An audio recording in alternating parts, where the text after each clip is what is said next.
Hi అండి అందరికీ. మేమైతే ఈరోజు మా మేడ పైన ఒక మొక్క నాటడానికి అయితే వచ్చాము. వీడు మా అల్లుడు హెల్ప్ చేస్తున్నాడనమాట మాకు. అండ్ వీడు చాలా యాక్టివ్. ఆ మొక్కని చూస్తున్నారు కదా, మీకు ఎవరికైనా తెలిస్తే ఆ మొక్క పేరేంటో కమెంట్స్లో కమెంట్ చేయండి. అండ్ నేను మీకు ఒక హింట్ ఇస్తున్నాను అనమాట. ఆ మొక్కని మనం పప్పులో యూజ్ చేస్తాం, అలాగే కర్రీ కూడా వండుకుంటాము. ఇది మొక్క వల్ల బెనిఫిట్ ఏంటంటే ఐకి చాలా యూజ్ అవుతుంది. అండ్ మేము ఈ మొక్క నాటడానికి 2 డేస్ నుంచి ప్లాన్ చేస్తున్నాం. బట్ ఈరోజైతే నాటడానికి కుదిరిందనమాట. ఎందుకంటే మా సిస్టర్కి కూడా ఈరోజు కాలేజ్ హాలిడే ఇచ్చాడు.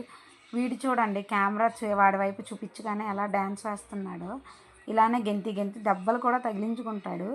అండ్ మేమైతే నాటేసామన్నమాట మొక్కని. నేను కూడా హెల్ప్ చేశాను అనుకోండి మధ్య మధ్యలో. అండ్ ఫైనల్గా అయితే మేము మొక్కని నాటేసాం. అండ్ మా చిన్న మినీ గార్డెన్ ఇది. మొత్తం అన్ని పువ్వుల మొక్కలే ఉంటాయి. అండ్ మేము ఇక్కడ వీడియో తీస్తుంటే వీడు ఇక్కడ ఆడేసుకుంటున్నాడు అనమాట. ఇదంట కార్ అంట, అది స్టీరింగ్లా తిప్పేస్తున్నాడు. డ్రైవర్ అయినా అన్నిసార్లు స్టీరింగ్ తిప్పడేమో. అండ్ హాయ్ చెప్పరా అందరికీ అంటుంటే వీడు మాత్రం నేను చెప్పను చెప్పను అన్నాడు. ఫైనల్గా అయితే మాత్రం హాయ్ బాయ్ రెండు ఒకేసారి